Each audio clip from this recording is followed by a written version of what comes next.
Olá, gente, aqui é o Zé. Com esse vídeo a gente começa a semana 5 de Física 1 da Univesp. Aproveitando essa aula de conceitos, eu gostaria de dar alguns recados. Em primeiro lugar, eu gostaria de pedir desculpas se vocês estão percebendo alguma coisa de diferente com a minha voz. Estou bem zoado.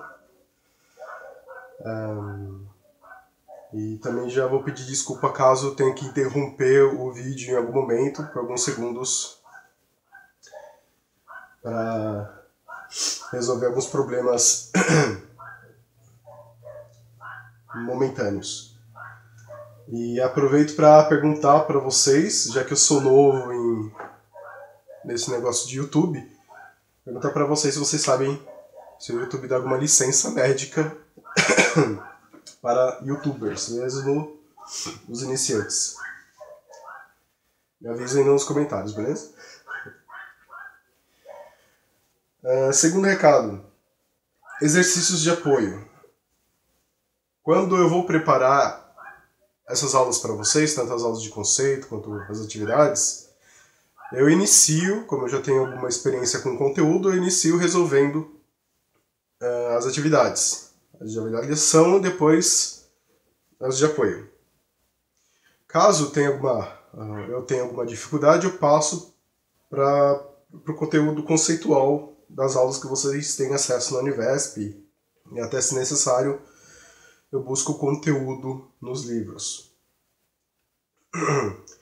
Na aula dessa semana, por exemplo, eu não precisei buscar nenhum conteúdo extra, nem em livro, nem nas aulas da Univesp para resolver os exercícios. Então, se vocês virem que na aula de conceitos tem alguma diferença, tem alguma coisa que não foi levantada com relação às aulas conceituais da Univesp, é por conta disso.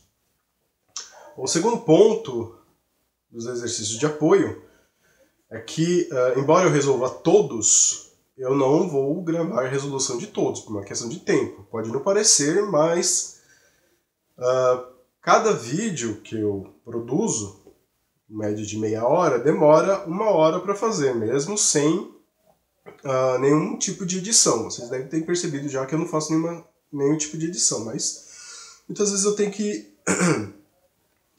parar o vídeo e começar do zero por conta de algum erro, algum problema. Tá legal? Então, não tem como resolver todos os exercícios de apoio. Resolvo uns 2, 3 normalmente. É capaz que essa semana resolva uns 4 ou 5, porque tem exercícios muito interessantes que eu sei que vão cair na prova, então fiquem atentos. E então algumas pessoas perguntaram, né, de todos os vídeos, das resoluções de todos os exercícios de apoio. Obviamente, é uma coisa que eu não vou fazer. Essa semana mesmo tem 15 exercícios de apoio na lista, e não tem como gravar todos. Demandaria tempo demais, esforço demais.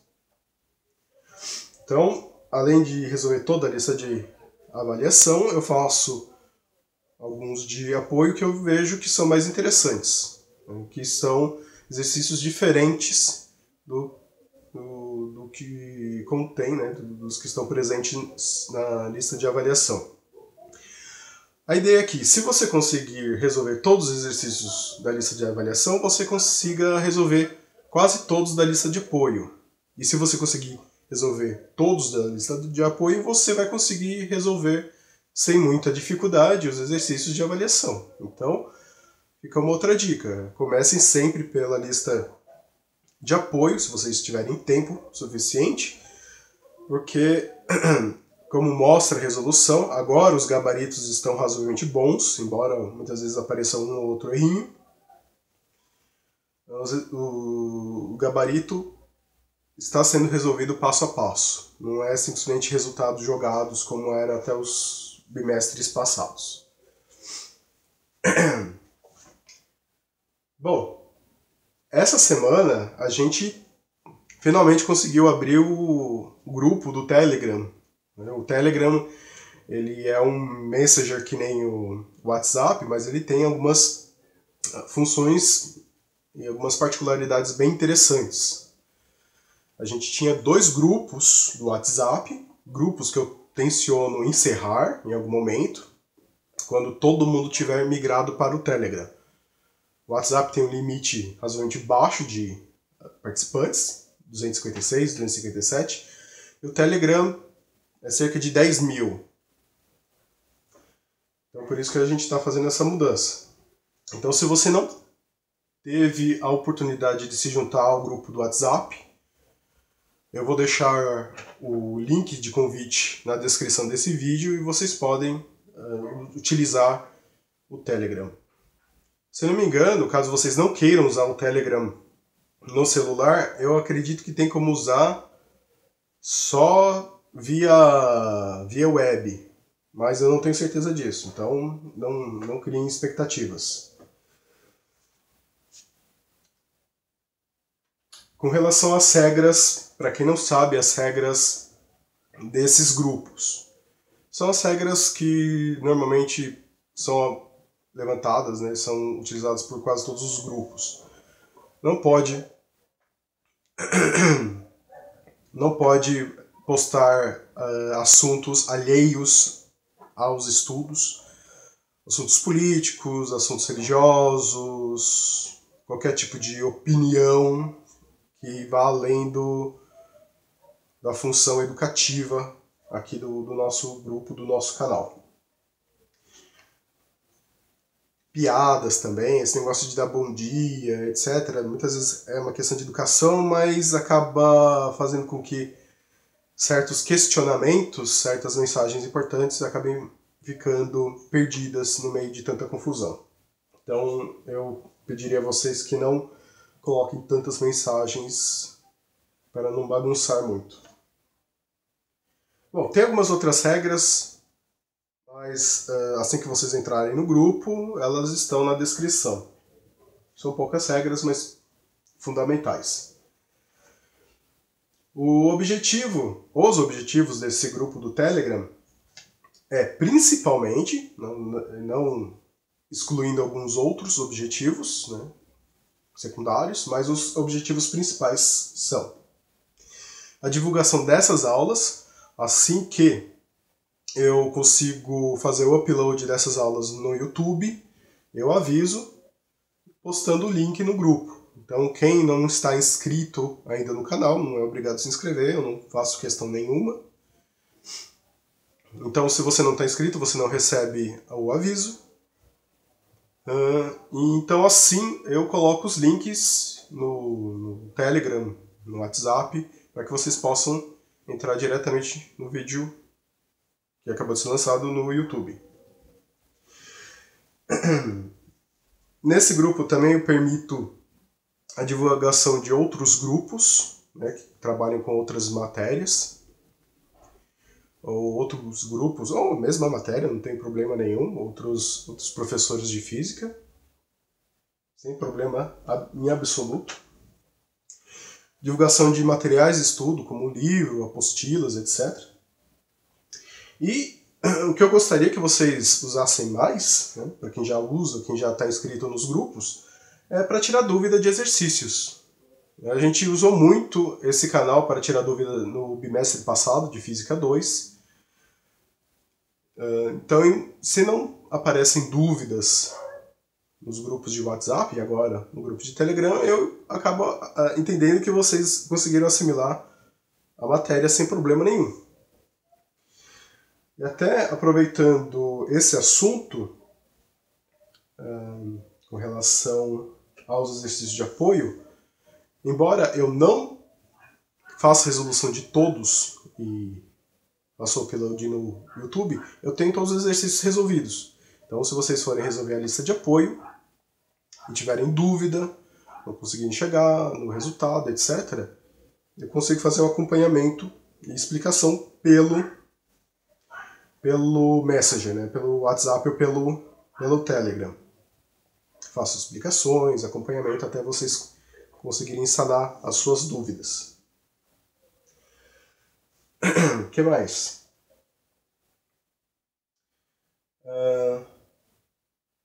Bom, então é isso. eu acho que de recado já tá bom, já gastei tempo demais. Vamos para os conceitos. Então, nas 2 últimas semanas a gente aprendeu a trabalhar com forças. Nas 2 semanas anteriores a gente aprendeu a trabalhar com forças. Fazer diagrama de corpo livre de um corpo qualquer. Sendo que na semana passada a gente partiu para o regime dinâmico, né? Quando as forças elas que estão atuando sobre o corpo, elas não se anulam. Então tem uma força resultante, diferente de zero, e acaba gerando movimento. A gente consegue calcular os parâmetros desse movimento. Uma aceleração, velocidade e variação da posição em função do tempo. O que a gente vai aprender, o que a gente aprendeu essa semana, que foi abordado somente nos exercícios de apoio e não nas atividades de avaliação, é um movimento circular uniforme, chamado MCU. É um movimento circular uniforme. No movimento retilíneo uniforme, o que você tinha? Você tinha uma partícula, e essa partícula ela tinha um percurso, que era justamente uma reta. Então era movimento, quer dizer que em função do tempo eu tinha posição. Então, em determinado instante, essa partícula estava aqui, num instante diferente, a partícula ocupava uma outra posição. Num tempo igual, eu tinha a partícula ocupando uma posição, sendo que o deslocamento do segundo para o terceiro estágio era igual ao do primeiro para o segundo, né, do inicial para o segundo, se a variação de tempo fosse igual. Então, por isso que chamava de movimento retilíneo uniforme, quer dizer que a aceleração é igual a zero, portanto, a velocidade era uma constante. Então, movimento retilíneo uniforme, bem simplesinho, nada muito complicado. Só que agora, nosso movimento ele vai estar contido num percurso fechado.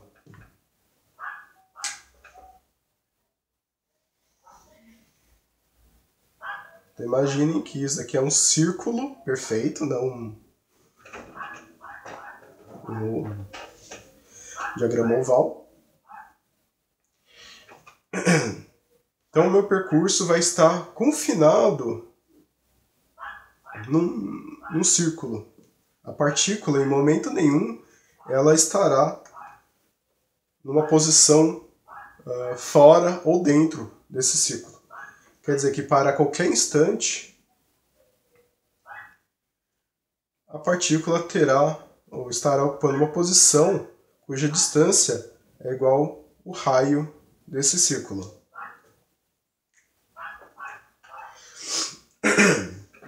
Então, se para o instante zero a partícula está aqui, a uma certa distância do centro desse círculo, num outro instante ela vai estar numa outra posição qualquer, na mesma distância em relação ao centro. Então, esse é um dos fundamentos do movimento circular uniforme. Então, deste movimento, a gente consegue extrair alguns parâmetros que podem ser usados para estudar esse movimento e conseguir calcular alguns outros parâmetros que são importantes. Bom, dado algumas condições iniciais, como a distância da partícula ao centro deste percurso circular,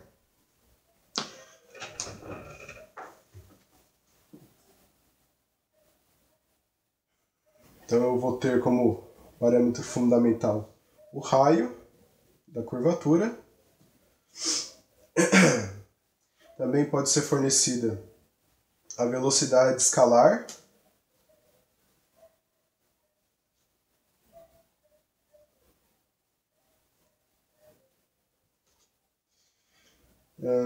Que mais? Uma posição, que é determinada por essa letra grega, φ, se não me engano. E essa posição, que é uma posição angular, ela vai estar em função do tempo. Então ela pode ser escrita em função de uma posição inicial mais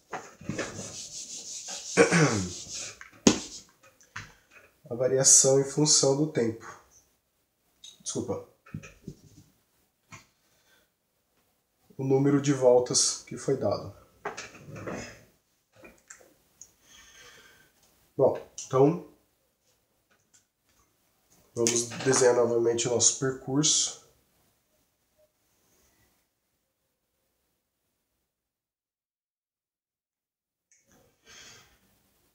Assim como nos outros movimentos, a gente precisa adotar pontos de referência.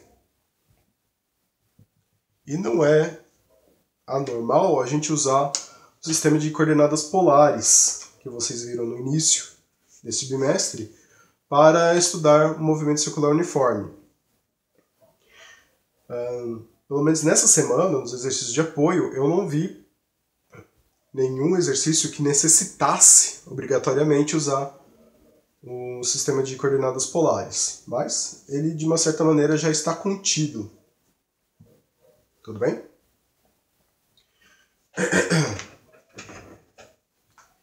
Vejamos alguns outros parâmetros. Então imaginem que se minha partícula no momento t igual a 0 ela está numa determinada posição, se em um instante diferente de 0 ela está numa posição diferente, quer dizer que ela tem, obviamente, velocidade. E é interessante para mim determinar a posição dela, a velocidade, a aceleração e vários outros fatores. Muitos desses parâmetros a gente vai estudar melhor, vou explicar melhor ao longo da resolução dos exercícios. Então essa aula é bastante conceitual, tá? Mesmo porque nem todo mundo assiste essa aula conceitual. Por isso que eu procuro trabalhar melhor esses conceitos de uma forma mais profunda, mais prática, nas aulas de resolução. Aqui é só para explicar mais ou menos os parâmetros. Então, se a minha partícula ela mudou de posição em função do tempo, vou chamar aqui de T', então quer dizer que ela tem uma velocidade. Só que essa velocidade no movimento circular uniforme, ela pode ser expressada de duas maneiras. Ou eu posso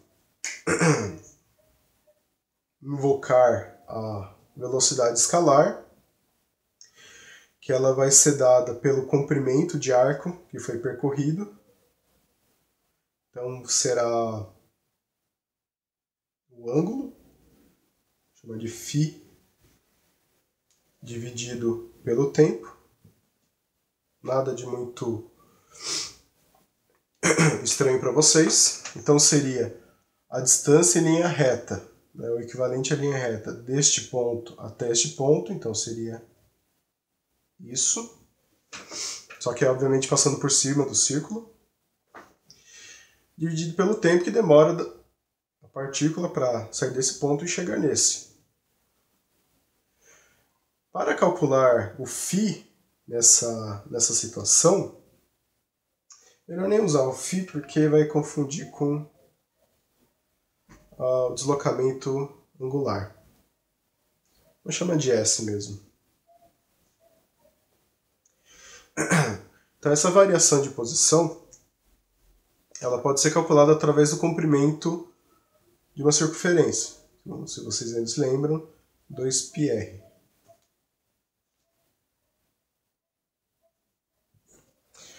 Para quem não consegue memorizar essa fórmula, né, do comprimento da circunferência, 2πr, só lembrar de dois franceses. É uma coisa estúpida, 2πr. 2πrs, então são dois franceses. É uma coisa estúpida, eu sei, mas me fez lembrar durante 20 e poucos anos. Caso, obviamente vocês perceberem aqui, tem 2π. Esse 2π equivale a uma volta completa no círculo, se vocês se lembram de coordenadas polares. Então, essa fórmula em si, ela só vale caso vocês tenham o parâmetro de tempo para um percurso de uma volta completa. Aí vocês usariam essa fórmula.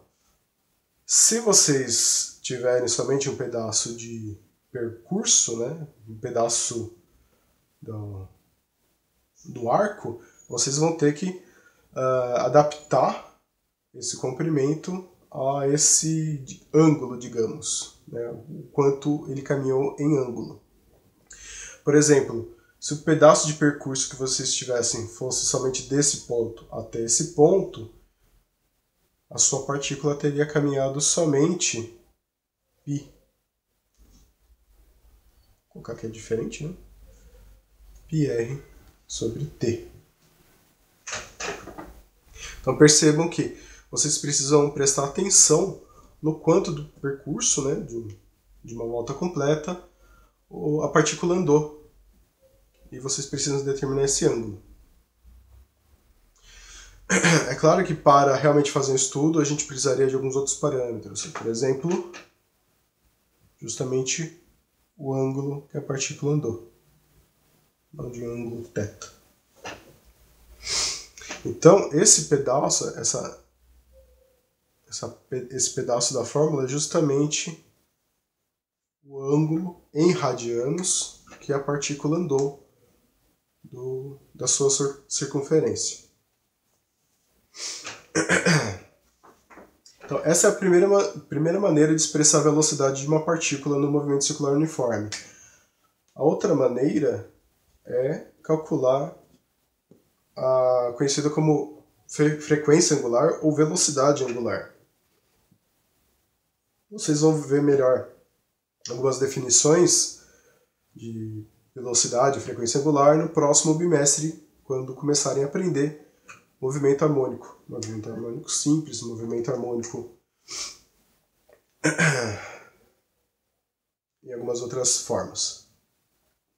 Então, essa velocidade angular, ela pode ser calculada, né, em comparação à velocidade escalar, da seguinte maneira.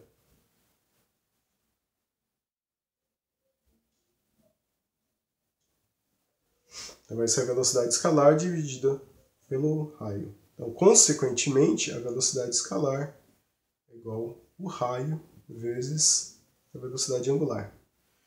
A velocidade angular é, digamos assim, quanto tempo demora para a sua partícula ter uma determinada variação de ângulo. Então imaginem que se a minha partícula der uma volta inteira, né, na minha circunferência e eu conseguir marcar o tempo, a velocidade angular, a frequência angular, vai ser igual a 2π dividido pelo período t. Esse período t é justamente o quanto tempo demora para uma partícula dar a volta inteira. Então, se ela saiu deste ponto, que é o ângulo zero, quanto demora para ela completar uma volta inteira, né, de 0 a 360 graus. É claro que por ser um movimento circular uniforme, a partícula está confinada a este percurso, então ela pode dar infinitas voltas. E como é um movimento uniforme, ela não vai acelerar e nem desacelerar. Então a velocidade escalar é uma constante. Consequentemente, a velocidade ou frequência angular também é uma constante. O período, que é o tempo que demora para completar uma volta, e as voltas seguintes, também vai ser uma constante. Caso você não tenha uma volta completa, você terá que definir o ângulo que a sua partícula andou, que chama de fase. Então vamos, como é que a gente tinha definido? Nosso θ dividido pelo tempo. Então isso vale para uma volta completa. Isso aqui vale para um pedaço. É um percurso que é só um pedaço da circunferência. É claro que, em um determinado caso, esses valores, essas relações, elas têm que se manter a mesma. A mesma velocidade que você obtém em uma volta completa, você vai obter em pequenos pedaços do percurso.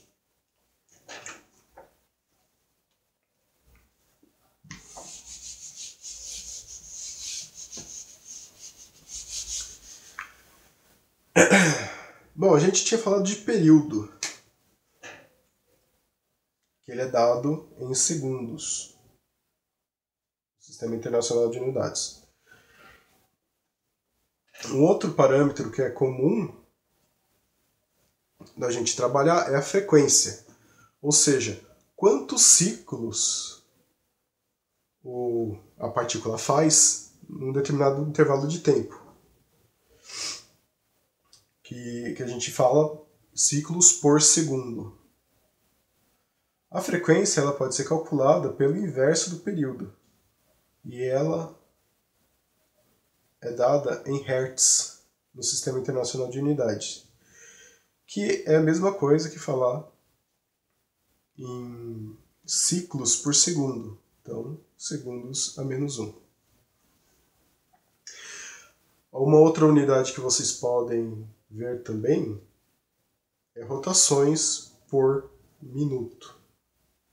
Mas como não faz parte do Sistema Internacional de Unidades, para vocês trabalharem com RPM nas fórmulas e conseguirem extrair os valores em segundos ou metros, etc., vocês precisam transformar de rotações por minutos, que são nada menos que ciclos por minutos, para ciclos por segundo, que é o Hertz ou segundo menos 1.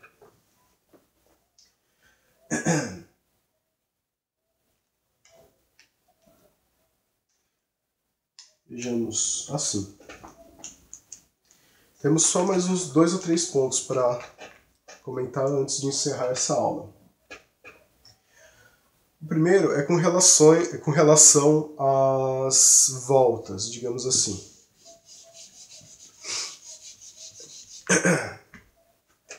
Supondo que uma partícula ocupa qualquer posição neste percurso, por exemplo, essa posição que ela ocupa no momento t', se eu escrever que a posição angular, né, que é o que significa φ, no momento t' é igual a, digamos, 120 graus,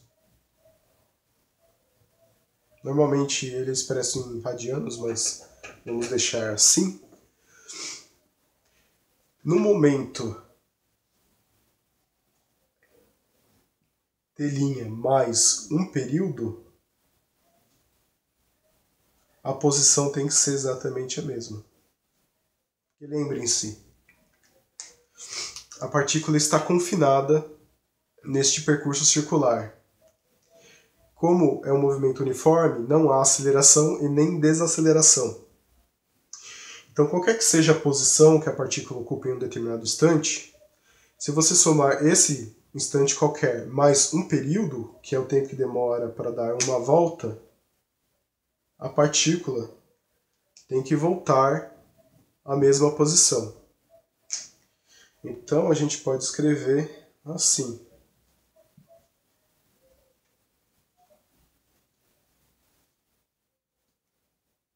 O nosso exemplo.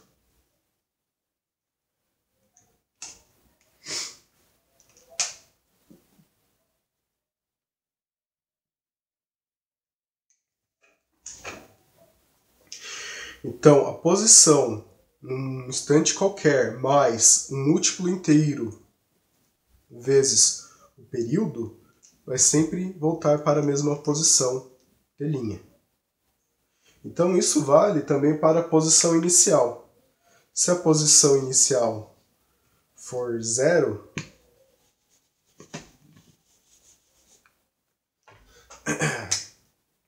se a posição inicial, por instante t igual a 0, for igual a 0,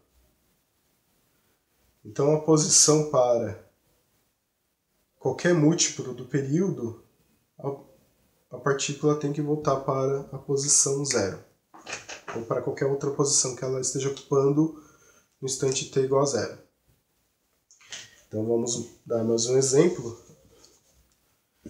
Se no instante t igual a zero a minha partícula está na posição 90 graus, vou expressar em radianos, que é π sobre 2, qualquer instante que seja um múltiplo do período, a posição vai voltar a π sobre 2.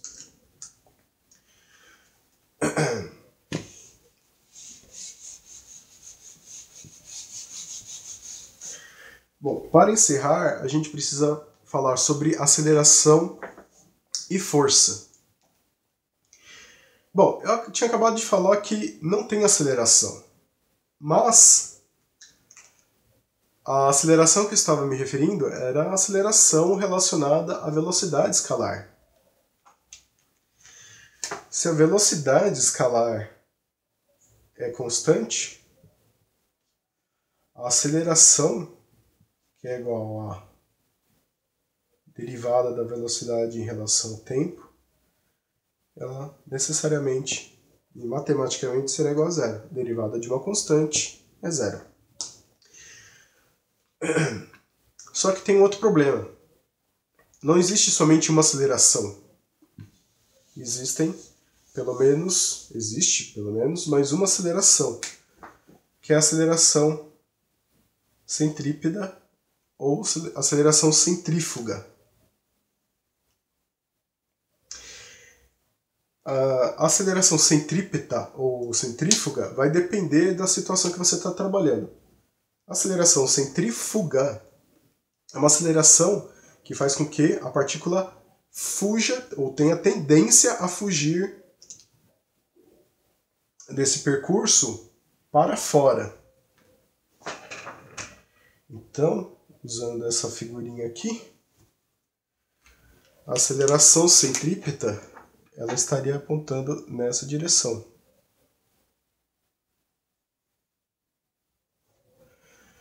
Para fora do meu percurso. Essa seria a centrífuga. A aceleração tangencial, caso existisse, ela estaria nessa direção. Ela é tangencial, aqui teria um ângulo de 90 graus, ela é tangencial ao percurso circular. Ela tem a mesma direção da velocidade escalar. Agora, eu posso ter uma aceleração centrípeta, que ela vai apontar na direção do centro do percurso. E ela é descrita da mesma maneira, né? A índice C, porque ela é calculada da mesma maneira. Velocidade escalar ao quadrado dividido pelo raio da curvatura. Em situações que você tem aceleração centrípeta, você não tem aceleração centrífuga. Então imagine que esse percurso é um objeto preso num barbante. Conforme eu giro esse barbante, o objeto descreve um movimento circular. Essa aceleração centrífuga faz com que o objeto tenha tendência a escapar. Só que ele não escapa porque tem um fio segurando. Agora, tem um caso de acelerações centrípetas que vai gerar uma aceleração na direção do centro. Isso a gente vai ver mais pra frente. Não lembro se é abordado por algum exercício, mas eu acho que não. Mas lembre-se que é calculado da mesma maneira. Bom, se eu tenho uma aceleração, e o importante dessa aceleração é que ela vai fazer com que o equilíbrio das forças que geram vai fazer com que a direção do movimento seja alterada, e é justamente essa a importância de você matematizar a aceleração centrípeta, que você matematiza a variação do percurso. Porque imagine que se eu cortasse esse barbante que prende a partícula ao centro do percurso, a tendência dessa partícula seria seguir em linha reta. Mas o que faz manter a partícula no percurso é justamente a aceleração centrípeta ou aceleração centrífuga, que vai fazer com que o sistema entre em equilíbrio. E se eu tenho uma aceleração, obviamente eu vou ter uma força, que vai ser determinada pela segunda lei de Newton.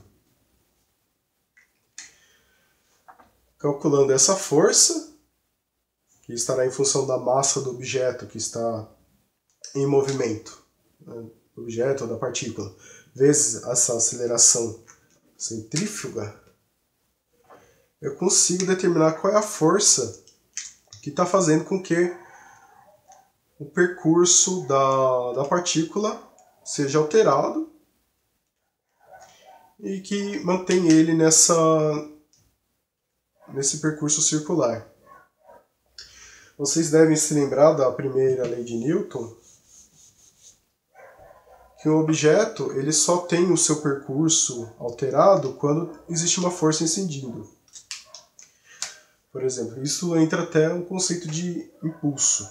Então, se eu tenho uma partícula que ela tem essa trajetória, de repente ela muda essa trajetória, é porque nesse instante onde ela mudou a trajetória, foi incidida uma força característica, que vai fazer com que ela tenha essa deflexão. Quando a gente entrar em choques, a gente provavelmente vai ver melhor essa parte. Então, o que essa força centrífuga ou centrípeta faz é justamente alterar ponto a ponto, uma vez que ela é constante, não é simplesmente um baque instantâneo, como ela se mantém constantemente atuando no sistema, então, constantemente a partícula ela está alterando a direção do seu movimento. Tá legal? Espero que eu tenha conseguido ser claro bastante. Mas é uma parte muito conceitual. A gente vai trabalhar melhor nos exercícios, acredito eu. Tudo bem, gente? Então, vou encerrar por aqui essa aula e os recados. Eu espero que vocês consigam agora se inscrever no nosso grupo do Telegram, que não consegui, a gente sempre estava com os 2 grupos lotados. Muita gente provavelmente nem sabia.